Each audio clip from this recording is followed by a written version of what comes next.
Hello, and welcome to another episode of Theories and Thoughts podcast with your hostess, Arnya and Fancy. Hey, Fancy. It's another Tuesday. Another episode. I was sitting here, I was like, we've been doing this a little while now. And I hate when people ask me, well, what you got going on? I'm like, my podcast. Like, what the hell you got going on? Everybody, welcome. Please post where you are watching us from when you click in. Okay. So Fancy, how was your weekend? What did you do? My weekend was good.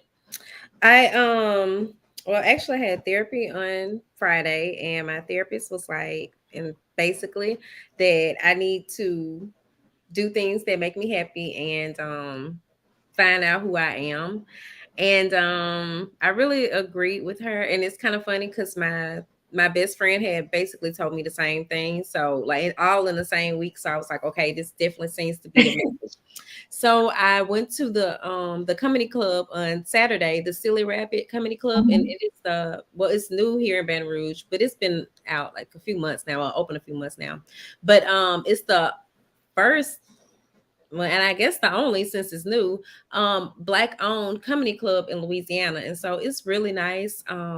There were like 3 comedians and then like the host. And that was my first time at a comedy club where I was just at one the weekend before last in New Orleans, but it wasn't like an actual show. So this was a show. And they had a Kelly K Dub, I think he's from like Georgia or something, as the headliner. But it was really nice. The location, I was kind of wondering how it was going to be because of where the location is, but I had made certain that I got me a front row seat so I could be comfortable in there, just because I wanted it to be a good experience. And so everything worked out well. They have a bar and everything in there. And then on Sunday, I actually went walking by the lake, LSU Lake. Like I always would see people doing it and wonder what that was like. And so since I'm just kind of like, okay, I'm doing more things to make myself happy, I decided to go out there. I did not walk the entire lake. I thought I could. But girl, I had to turn around. I was like, wait, I don't even see my car anymore. This is a whole new set of houses. Like these not even the same houses I had been seeing from a distance at first. So I turned back around, but I did end up doing 2 miles out there. But it was so nice and just like calm, and it was just different, outside of my neighborhood. I really liked it. But how was your weekend? First, hi Sharina. I hope I said that right, Miss Miller. From London. Welcome. Oh, wow. Thank you for watching. Thanks for watching. One thing, my sister was just telling me that she needs to figure out who she is. And that's part of what I do with confidence coaching. You figure out who you are. We go through different tools. So what I told her was the exercise, and maybe you can do this exercise, and you guys at home too. Take a sheet of paper, make a table, like you're doing for spades, Mm-hmm. On one side, write who you are. And on the other side, who you think people think you are. Oh, that's interesting. Okay. So it kind of makes you look at your perception of how people receive you. And oh, okay, great. She said I said her name right. I'm sorry, I stopped. She said yes. Oh, great. Hey, Sharona. So, and then the next step after that would be to ask 3 people. Just ask them, who do they see you as? Because sometimes we think we're projecting a certain thing that we're really not projecting. Mm-hmm. And that's why people relate to you the way that they relate to you. And a great deal of our confidence comes from the way people relate to us. Okay, I could see that. It makes a lot of sense. So that's the first part of confidence, doing the confidence coaching. But learning who you are is honing in on those things that you say that you are. You say you're a speaker. Are you speaking? You say you're a writer. Are you writing? Who did you say you were before society started telling you who you should be? So then we work through things like that. We do different activities like, okay, So do something that you always wanted to do, but like you did, the lake, walking by the lake. For me, I did this with one of my clients once. I did I like designing. I like home decor. I'm not the most creative, but that's what I like. So I found a game on my tablet and I would play that game and come up with different things. And I was like, oh my God, I absolutely like this. But that's who I am. I had one girl who said that she liked mind boggle games, things that make her think. That's who she is. And you have to own it. So the next step is owning who you are after you find those things that you absolutely like and start doing those things. And then the more I always say I'm so much of myself. You'll be so much of you. Right. That people, your perception of yourself and what people perceive, it both line up. Okay, so I'm going to try this. So I'll let y'all know how it goes. And hey, Sharina. She said she have a pretty name. So I was in Atlanta this weekend. Shout out to American Beauty's pageants. Actually, it's Roy Productions. Shout out to them. I was out there with my girlfriend, Dr. Angela Rivers Harper. She had a red carpet and she wanted me to be paparazzi on the red carpets. They wanted to be extra. And, I'm always down to travel somewhere, honey. Darling. And to dress up. Did you see girls playing dress up? I love it. And shout out to my fairy godmother, dress mother, my friend Dominique. She's actually from Baton Rouge, but she lives here. I hit her up. I was like, Dominique, I need a gown. She was like, any particular color? I was like, no. She said, when you coming? Oh. I went to her house on Wednesday. I tried on the dresses and everything.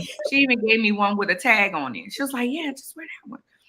Like, I absolutely love that because that's who I am. And in learning who I am even more, and this is why I like to help other people, I attract people who are so much like me. Because I'm that girl. You can come get in my closet and find something. And if they have a tag on it and you want it, I'm going to probably give it to you. You know what I'm saying? Yes. You need a stylist friend in every city, honey. Yes, ma'am. Yes, ma'am. So I played dress up this weekend. Absolutely loved it. If you paid attention, my hair was different along with my outfit. So I did that. And then I want to give a big congratulations to our audiovisual guy, Corey, who he does our audio and visual for the talk show Deep Dive. He proposed to his forever this weekend. So I got in town early on Sunday morning, took a nap, and then went to his surprise engagement party. So it was really sweet, just how he did it and everything. Shout out to him. It's so crazy because Corey and I have these discussions, and Corey be posting these posts, y'all. And I be like, Corey, I'm gonna slap you. And he'll call me and be like, sis, but this is like he explained it. I'm like, Corey, no. Yeah. Congratulations, Corey, and the soon to be Mrs. Corey. Yeah. Her last name. Epsy. I'm gonna send you the wedding date so you can have it and everything.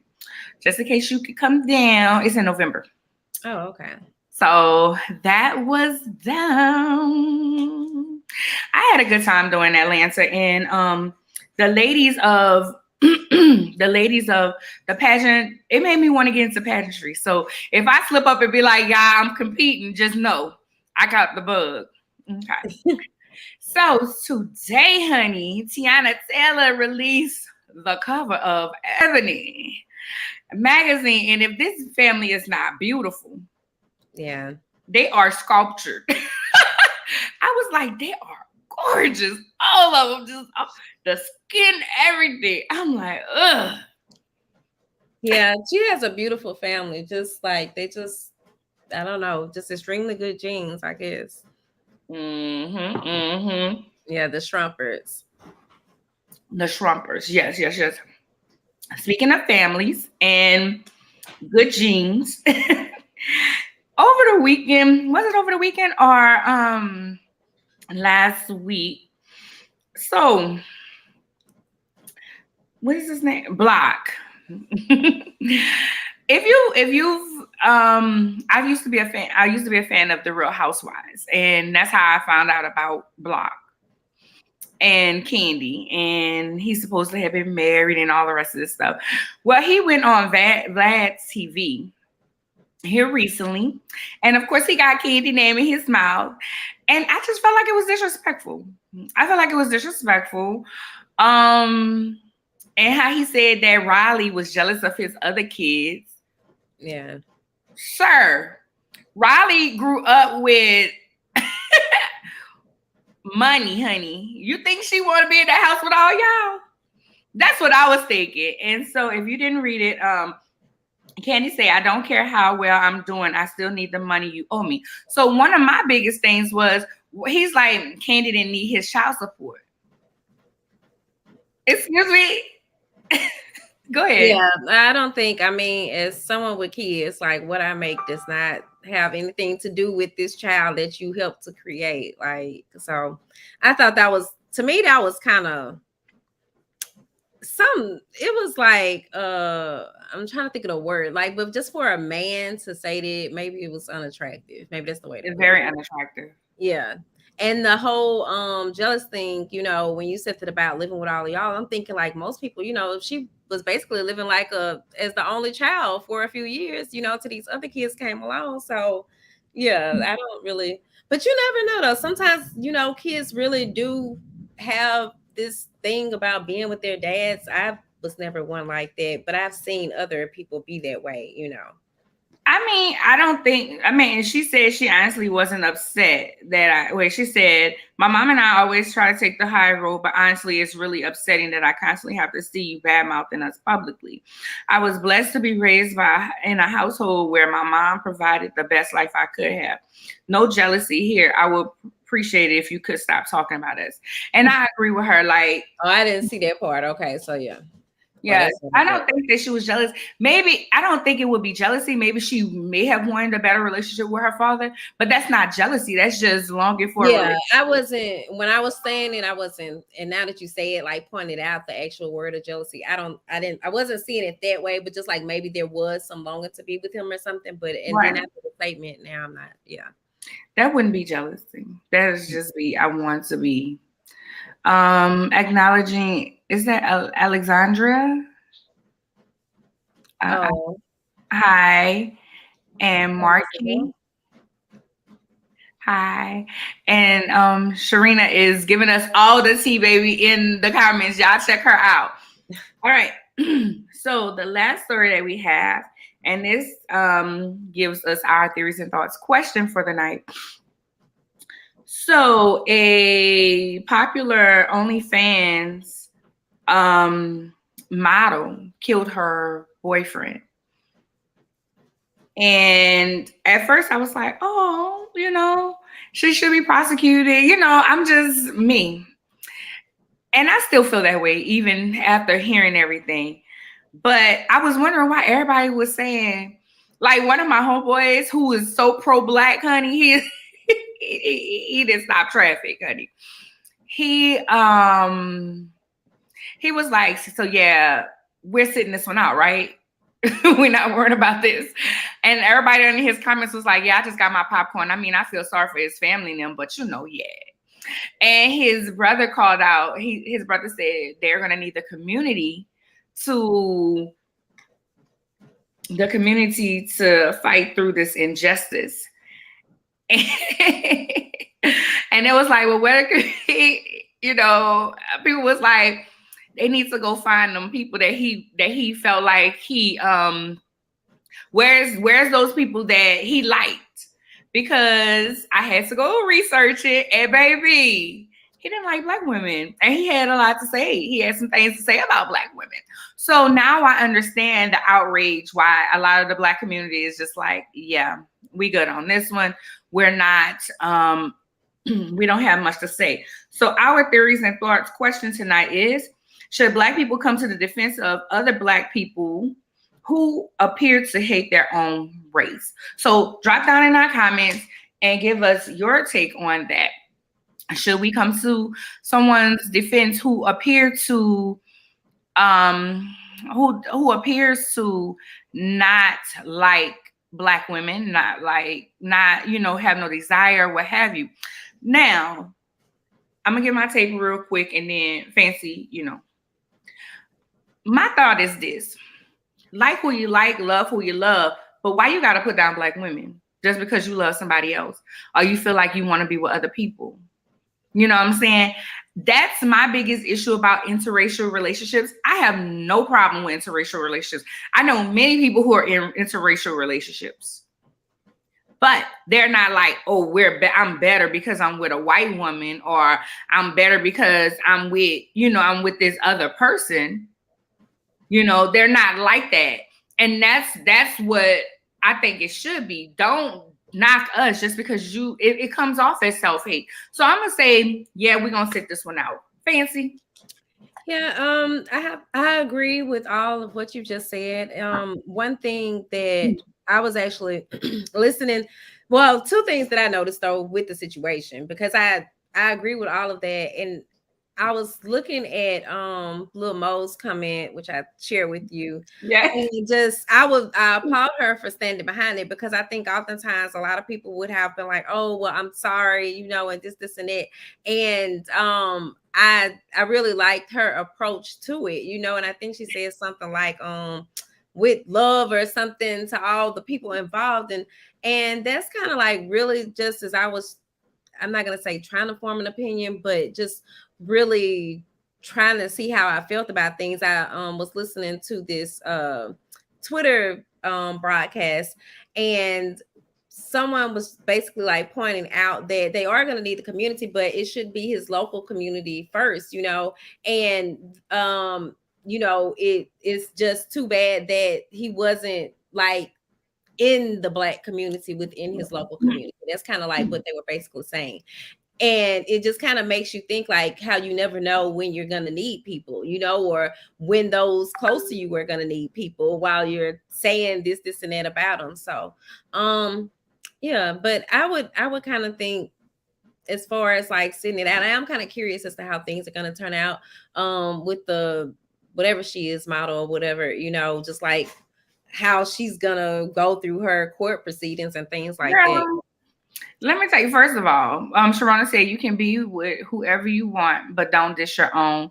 Sharina said you love who you love, just don't disrespect nobody.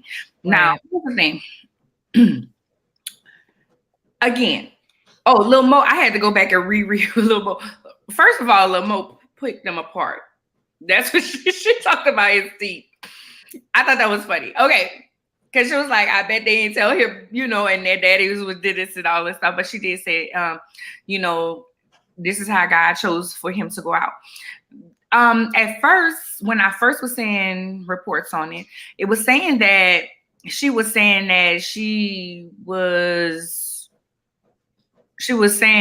mental illness at first, but now it's self-defense.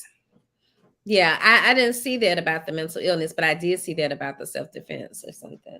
At first, when I want to say when things were first coming out, it was saying self-defense.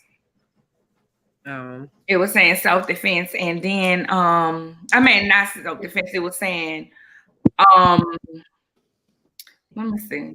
It was saying mental illness, and I was like, oh, okay, so this is what we're gonna do. I'm about to see real quick, but yeah, I just say, like a lot of people are saying,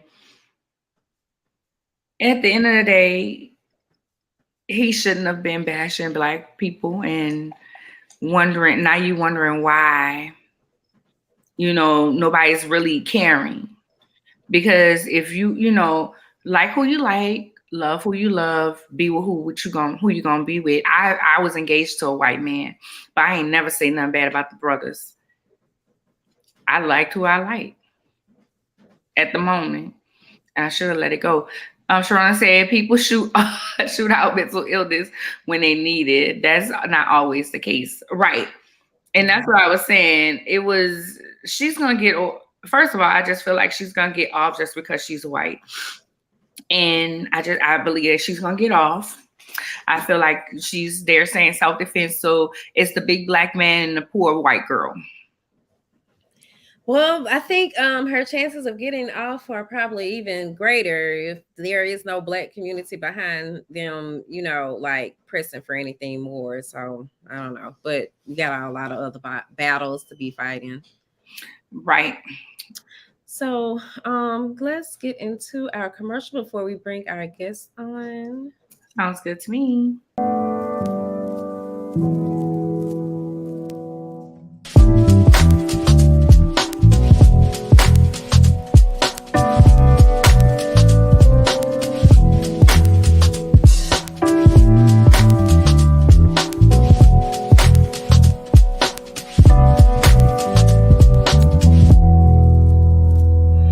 Want to kill, like, okay, well, why are you here with me, Right. Like, we do need men, and I had a chance to just talk to her and tell her, and she was like, well, you do it all this, that, and third, and I say, I have to. Drop the mister, just call me Rick. Hey, Rick. Okay, hey, girl. I don't need nothing, no, sis. You don't need to work on that. Maybe this right here. You good. Because it's so, fans. What the Well, thank y'all for joining us for this episode of Feelings and Thoughts Deep Dive.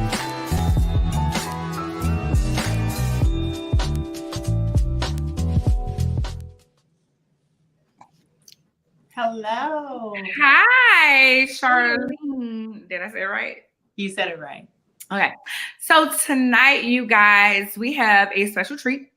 Some of us need this more than others, and some of us are just in a transition period as I am. We have Miss Charlene Ridley of Unpause Your Dreams. Welcome to the show, Charlene.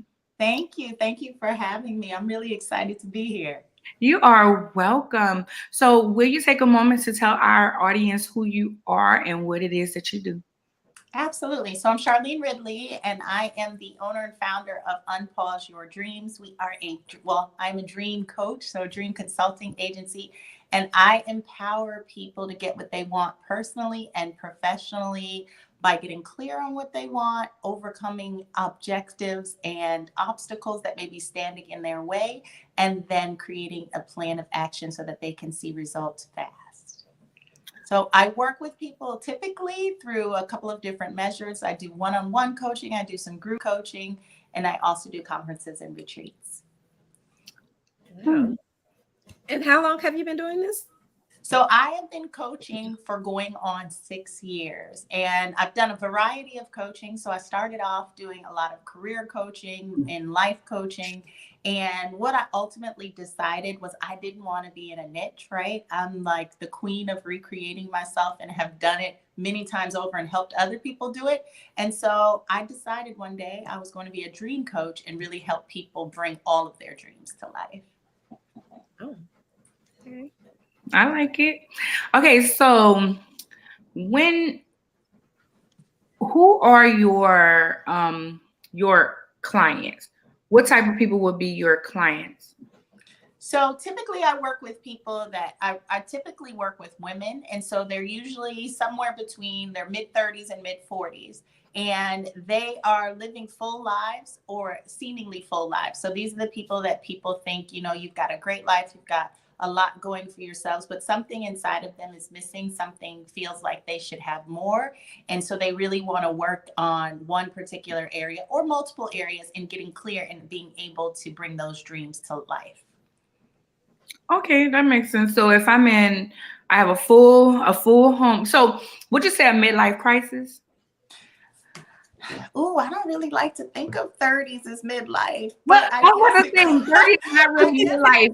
But it is sort of like, I think, so most of my clients have done everything by the book, right? They've like gone to college or not gone to college, worked on a career path, grown and been really successful in that, but then they find themselves completely empty and unfulfilled. And they know that there's something else, and maybe they don't know what the dream or the passion is immediately, but they know that whatever they're doing is not it. And they feel a lot of stress. A lot of times they feel a lot of guilt about feeling this way, right? Because again, outside looking in, they have really good lives, the kind of life that somebody might pray for, right? And so they feel a little bit guilty saying, I don't really want this, right? Like I want something else, and really helping them dive in to figure out what else it is that they want, whether it's a relationship, whether it's community, whether it's writing a book, whether it's starting a business, or growing in their career. Okay. So what would be like the first step kind of that you would tell someone to do in order to unpause their dreams, to take their dreams off pause and to start walking in it? So where I start everybody is mindset work, right? Because before you can do anything else, you have to dig into what your belief system is and identify what it is that you believe, so that we know what you can create, or we know what limiting beliefs we have to overcome and replace with positive affirmations and other beliefs and healthy habits, so that you can go into creation and figuring out what do you like, what is your purpose, what's your passion, that kind of thing. And I think it's really interesting because if you miss the mindset part and you jump straight into trying to figure out purpose or passion, lots of people don't really know what they like. And I find that, I don't think I knew that before, but I think it's really interesting. A lot of people don't have any clue what they like. They maybe know one or two things. I like brunch, I like traveling, I like this or I like that, but they don't really know. If you ask them to create a list of 25 things that they like, most people can't get past 5 if you haven't done the mindset work. Agreed. Patrice says, "Ooh, I have a friend just went through this and walked away from a 6-figure job to pursue happiness and a life she wanted to live." And a lot of times, I mean, I'm 40, I'll be 41 next month. And I can honestly say I'm living my dreams. Like, but I can see how there's people who did everything by the book because they always lived other people's dreams for them. Mm-hmm. And they never reached out to do that. So here's my question. What is one of the more common things that you find that people want to do, but they haven't stepped out to do it? Start a business. So many people want to start a business or do something that's in the creative space. It's interesting that Patrice said that because I find that to be most of my clients, right? Most of them have built incredible success. They've made money, right? Because they were going for the thing. Like, okay, if I'm not happy in this role, let me get another role. Let me promote, let me grow, let me go back to school, get a master's degree. Let me do this. Let me make more money, thinking that that'll be the thing that changes things. And then they get to that place, often 6 figures, where it's like, that's not it. Right. And I still want something else. And a lot of times those people will have some sort of idea, whether it's a dream of, starting their own business or becoming a creative. I had one client who loved art, but she went to school for accounting. And so when she really got clear with herself and decided that she gets to live the thing that makes her happy, she went into art and decided to become an artist. So she can't do both?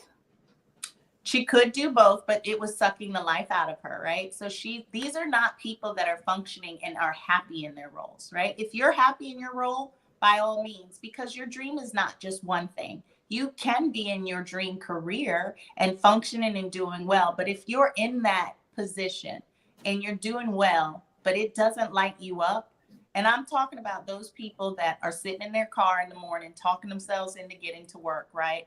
Or are Sunday evening super stressed out and not wanting to go to work, looking forward to the next holiday, right? Counting down vacation days.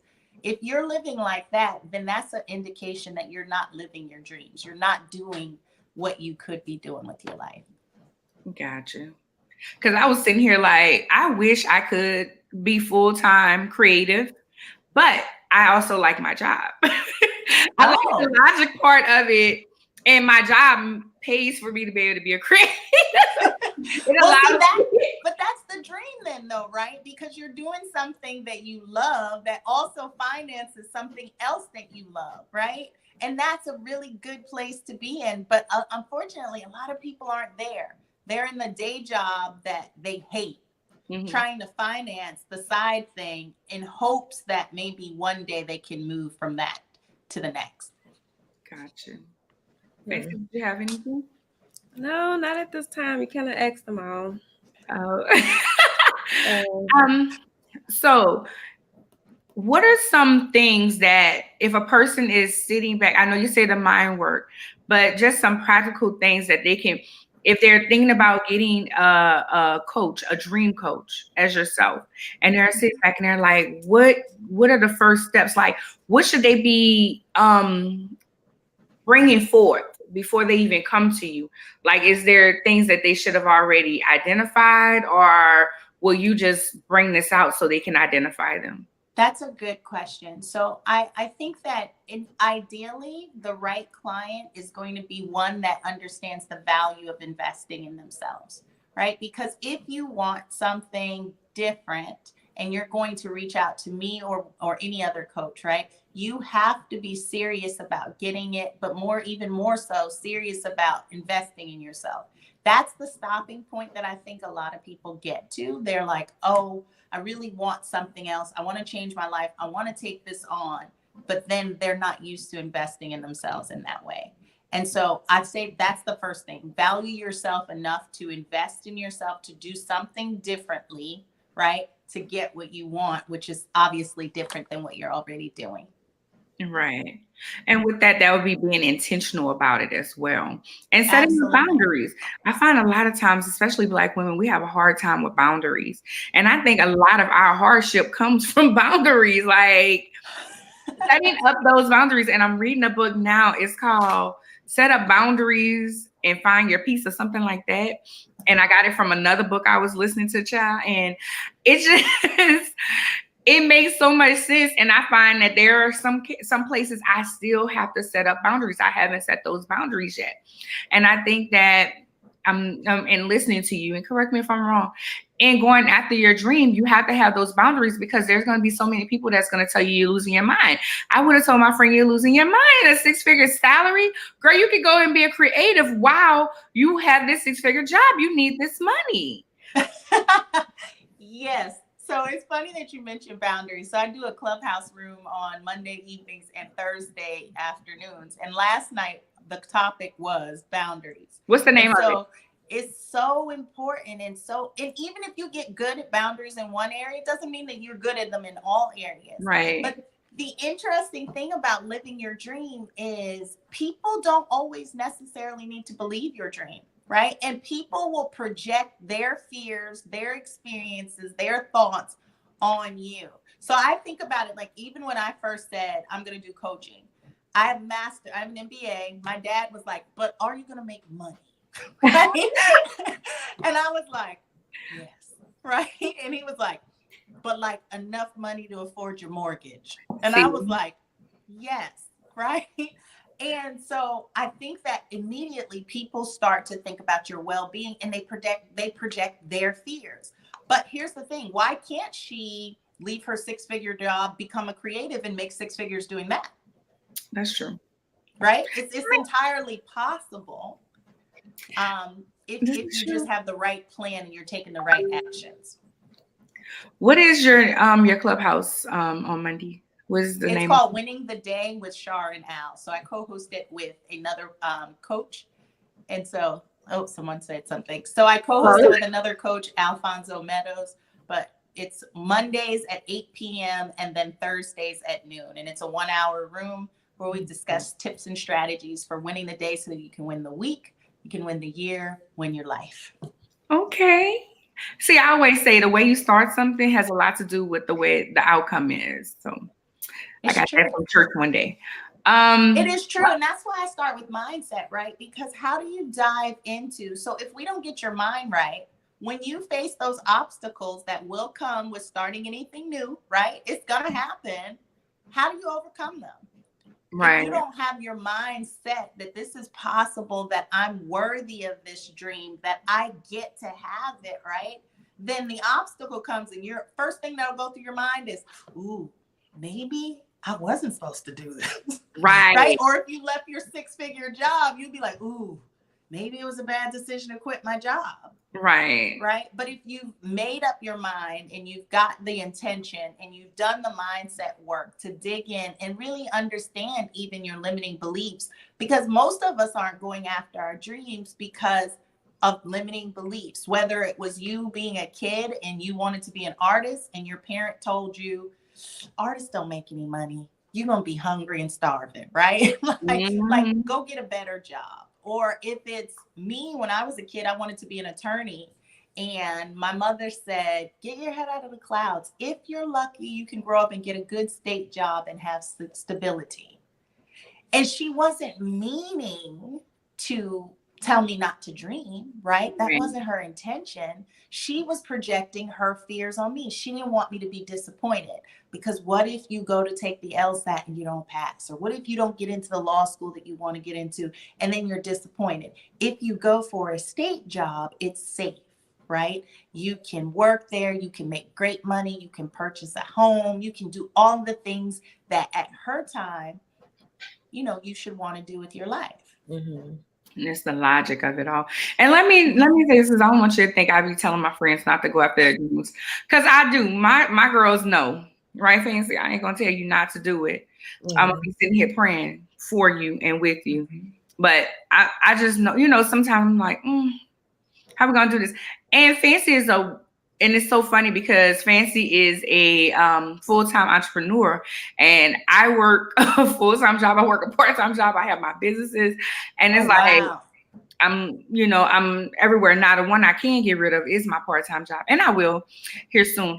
Nevertheless, I agree with you. Like, you have to remember your why. And I talk to my clients about that all the time. Remember your why, because when you remember your why, you don't want to go back, because you're still going after that why through all the obstacles and everything. Things just happen, and life just has a way of having different things. But if you remember your why, you'll just stand on that why. So that's so true. That is so true. And I don't think it's a bad thing to caution people or cause them to think about stuff, right? So if you have a friend that's coming to you and saying, hey, I'm going to quit this 6-figure job, and doesn't have a plan, that's different. My opinion as a good friend, you say, okay, so wait a minute, friend, what are you going to do? What's the plan? What we right? doing, girl? And I think that's where a lot of people go wrong, right? They have this dream, and even with all the talk of manifesting and all this stuff, right? People are thinking, okay, if I just put it out there, I'm going to attract it. But no, you have to create a strategy, a plan, right? And you have to take action to make it happen. I totally agree. And I'm so sick of that. I mean, don't get me wrong. I'm not still about manifestation, but you have to work. Faith without works is dead. You have to walk out and actually go after that. You have to be in position to receive whatever it is, or to be able to get whatever it is. You can't talk about get an accountant and not go get a degree. You're right. You know what? I call it active participation, right? Because we've heard manifesting, and it's so overused that people think, you know, it's almost like I just have to think happy thoughts, right? And it's just going to come to me. And the certain part of it is that, right? Mm-hmm. But you also have to do something, because even if you're thinking happy thoughts, there are going to be negative thoughts that enter your head. So do you take those thoughts captive, right? Are you actively participating in your thought life? Are you actively participating in the dream that you say you want to bring to fruition? If you're a creative and you're not creating, then you're not actively participating. If you're waiting on things to be perfect before you do the one thing, the next best thing, then you're not actively participating in your life and your journey. Right. So in discovering their dream, I'm here. I'm trying to discover what my dream is. I just know I don't want to do this job no more. What are some things to put that in motion? Well, the first thing you have to do is you get to start to dig into you and what you like. So you do a strength assessment, right? So you might start. Some people are able to very clearly identify what their strengths, what their likes, what their dislikes, all of those sort of things are. If you're not able to, then I tell people to do an audit of your friend circle, right? The people closest to you, and ask them questions like, what am I really good at? When you think about me and what I'm good at, or how I show up in the world, give me, your top 5 adjectives. Right? And start to dig into that if you can't start it on your own. But as you dig in and you start to expand that list, start to really get creative and think about, based on this, the skills, the talents, the gifts, and the abilities that you have, what things can you build around who you are naturally. Because here's the thing, God put the dream in your heart because you have something that you can bring to the world. If you're not clear on who you are, then it's harder to live your dream. Definitely. I like that. Find out from your friend circle what it is that you like. I don't know if you heard us before, because I was telling Fancy, that's what I do confidence coaching. That's what I like. If you find out what your friends think of you, what they're thinking, and you should have people around you that you trust. I'll be the first to tell you, I love my friend circle. I love my tribes, and I have different tribes. I don't have just this big gigantic thing. All of them don't know each other, and that's fine. And everybody brings out something different, or probably the same things. But that's the evaluation. And I always feel like the people that's around you bring out the attributes of you. They are pieces of you. So I agree. I like that you said that you have different aspects of your friends. Like, I don't think anyone should have one friend circle. In my mind, they're all circles, your inner circle, your next circle, the outer circle, because everything is not meant for everyone, right? And so I might engage with these people on these particular business only, right? And so they don't make it to my inner circle. But being able to do that, like audit, to figure out who you are, if you can get a pulse of all of the people in your circles, those closest to you, those outside of those people that are really close to you, because sometimes people outside of your direct relationship see something in you or have a perception of you that maybe you don't see, right? Or maybe even the people that are close to you don't see, because they're so used to it that they kind of take it for granted a little bit. Right. Yeah, something. No. Oh, it just looked like you was about to say something. So I'm like, you got something? Yeah, well, I also think doing those friendship audits helps you, and I think you'll agree with this as a confidence coach. It helps you. I call them deposits to your confidence account, right? Because most of us are looking at our own deficiencies, right? Like, oh man, well, I see that Fancy's really good in this, and I wish I was like Fancy, instead of being like, okay, I'm Charlene, this is what I'm really good at. But when other people kind of pour into you in that way, if you take those things and sit with them and really let them sit with you and sink into your being, then you can say, okay, you know what, let me deposit this to my confidence account. I am really good at public speaking. I am really good at relationship building. I am really good at this. And you get a different perspective of yourself, one that helps you, I think, build your dreams and really bring those things to life too. I agree. And a lot of times people can't just say, I feel that a lot of people can't say, oh, I'm really good at this, because society keeps telling you to humble yourself. I'm not humbling nothing. Deal with this time. Deal with it. I love it. Deal with this glow, boo. Deal with this glow in the most humblest way possible. Deal with this glow, because why should I dim my light because you're insecure or you're feeling a certain way? I know I'm not being malicious, and I know I'm not trying to, I'm not trying to cause you harm. Only thing I'm doing is trying to shine bright as I can. And it's my confident self being the most that I am. And you shouldn't tell me to stop being who I am because you can't be who I am and you don't go like me. That's right. I like that. And you know what? I think that it makes so much sense to just be all of you, right? And yes, humility is important, but let's think about it.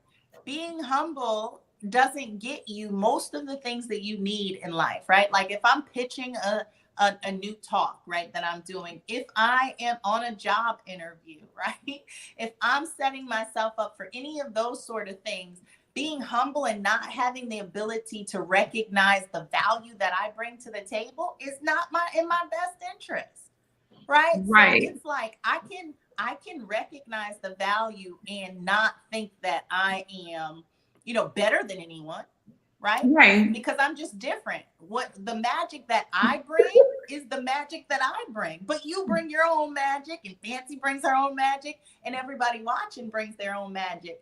And you have to own that and be able to operate in that, right? Why not? And if Why people not? think you're a lot, that's okay. Right. I mean, That's okay. I mean, it goes back to being a dreamer and following your dreams. So many times people tell you to humble yourself that you don't even know how to fulfill those dreams or go after those dreams. You don't even know what your dreams are because people didn't told you to humble yourself so much, and you have pushed down everything that you wanted to do, everything you love, because somebody didn't told you. Somebody who was scared to be who they are told you to humble yourself. But if I'm gonna humble myself, no. You good. Right. And like you said, I'm not trying to be better than you. There's always somebody prettier, somebody finer, somebody more intelligent. But you know what? I'm going to rock this, who I am right now. That's So, right. And you know what? You're so right when you talk about, your dreams and how that impacts your dream, because people, if you don't understand the value that you bring, then that means you don't really understand that you're worthy either of having the dream. right. And that's a big deal, because a lot of times people have these big dreams, but there's a disconnect in the mind, because if I don't understand the value that I bring, like, how could I be worthy of this big dream? Right. Right. And I've run into that. I remember I started a company, and one of the girls later told me, she said, I thought you were crazy. And I was like, why? And she said, well, you started here. She had been working in banking for like 15 years. And I was like, okay, so here's my plan, right? I'm going to be here by this date. I'm going to be here. And she was like, who? She said, who is this chick that thinks she's going to come in here and do all of this in banking? And I did it, right? But it started with belief. But then when she watched it and it started implementing those same actions in her own life, things changed for her too, right? But if I would have listened to her saying, who do you think you are coming in here, right? Doing all of this stuff, then I might have taken a back seat with my dreams, or I might not have spoken up when I knew that I could add value to the project or to the company. I might have just waited, right? And just said, maybe now's not the time. Or if she's not saying anything and she's been here this long, then maybe it's not appropriate for me to say anything either. Right. But that's bringing your whole self, bringing your whole complete self, and not allowing someone to tell you to humble yourself, or even making recommendations that you shouldn't say anything at that moment. So absolutely. And you have to bring your whole self to, you need to bring your whole self to every part of your life. Listen, at my cubicle, because I knew I always wanted to be a businesswoman. I knew that. I wanted to be a businesswoman, and I do business, and I am a businesswoman. That's how I feel that I am. But I bring my complete self. I bring my creative self. I bring all those things that on my cube, I have big red bows and they glitter. They got glitter on. That's me bringing who I am to this workplace. And my desk, you would know my desk, because it's going to have all these different things on here, positive quotes, different things, Bible verses. That's just who I am. But, I wouldn't say that working for the bank was a dream, but I enjoy what I do. Right.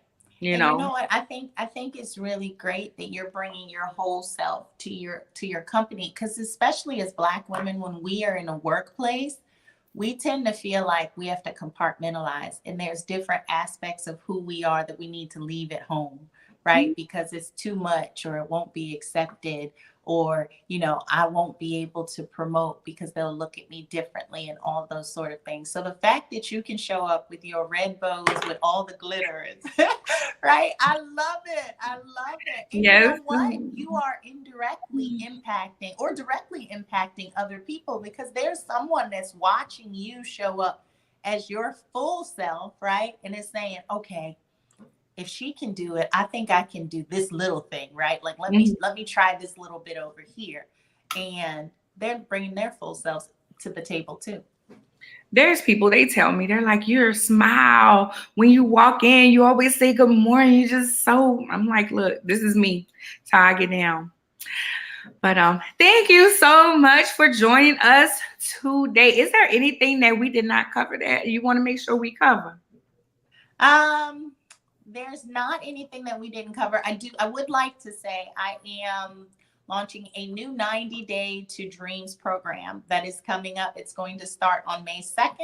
I have 20 openings for my primary demographic is women, right? I'd love to help women, but there are some men that are drawn to me. So if that's something that you'd be interested in, please schedule a consultation with me, a 15-minute complimentary consultation. We'll see if it's a right fit and see if it's something that we can get you enrolled in so that you can start to live your dreams.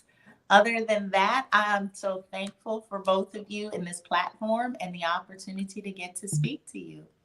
You are so welcome.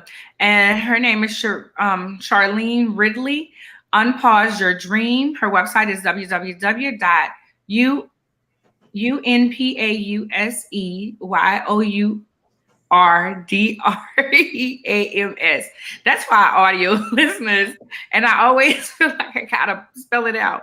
So it's www.unpauseyourdreams, spelled the correct way, .com. On Instagram is unpause_your_dreams. This has been a great conversation. Thank you so much for joining us, because some people don't realize that they're not by themselves, not liking their jobs. And sometimes I'll be ready to leave. I won't lie. And I will prefer there are some days that I would prefer to be writing than to be sitting in that cubicle, but I'm okay, So if you have more days that you enjoy it than those that you don't, because think about it this way, there's always going to be aspects of whatever you're doing that you don't like, right? Even if you're living your dream. So like the creative I talked about earlier does not enjoy sending emails, right? So the part of that was like, okay, let's put someone in place to help you with that. So there'll always be aspects you don't enjoy, but if you have more days that you enjoy it and you feel like you're thriving, then you're winning and you are actually living your dream. And if you realize too that you're living your dream with what you're currently doing, that's a reason to be excited too. Yeah. So one more thing that I forgot to mention, I don't know why I forgot, but I also have a brainstorming and dreams notebook journal that you can actually write down everything that you're dreaming about, and then you can also whiteboard it out so you can draw it out to figure out how to bring it to fruition. And that is available on Amazon, and it's Unpause Your Dreams. If you look for it there, you'll be able to find it. Sounds great. You guys, if you need help with your dream, fulfilling your dream, even trying to get to understand what your dream is, make sure you contact Charlene.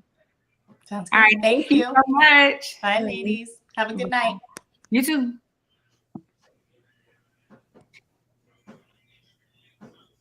All righty. Unpausing our dreams, honey. That was a good conversation. So you can contact me, Lady CEO, at www.ladyceo.com. My link tree is Lady CEO.